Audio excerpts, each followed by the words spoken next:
السلام علیکم ورحمۃ اللہ وبرکاتہ۔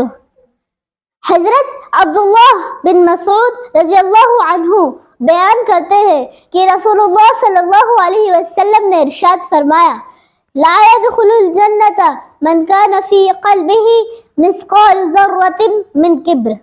وہ شخص جنت میں داخل نہیں ہوگا جس کے دل میں ذرہ برابر بھی تکبر ہو۔ آپ ذرا غور کریں کہ تکبر کتنا سنگین گناہ ہے۔ اس قدر بڑا گناہ ہے کہ اگر کسی کے دل میں ذرہ برابر بھی تکبر پایا جاتا ہو اور وہ اسے توبہ کیے بغیر ہی مر جائے تو وہ جنت میں داخل نہیں ہوگا۔ رسول اکرم صلی اللہ علیہ وسلم کا یہ فرمان سن کر ایک شخص نے کہا، یا رسول اللہ، ان الرجل يحب ان يكون ثوبه حسنا ونعله حسنا۔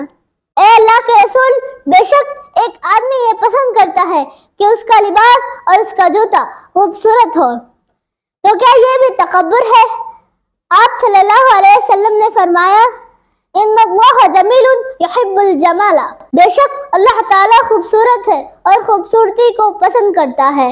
الکبر بطر الحق وغمط الناس۔ تکبر حق کو ٹھکرانے اور لوگوں کو حقیر سمجھنے کا نام ہے۔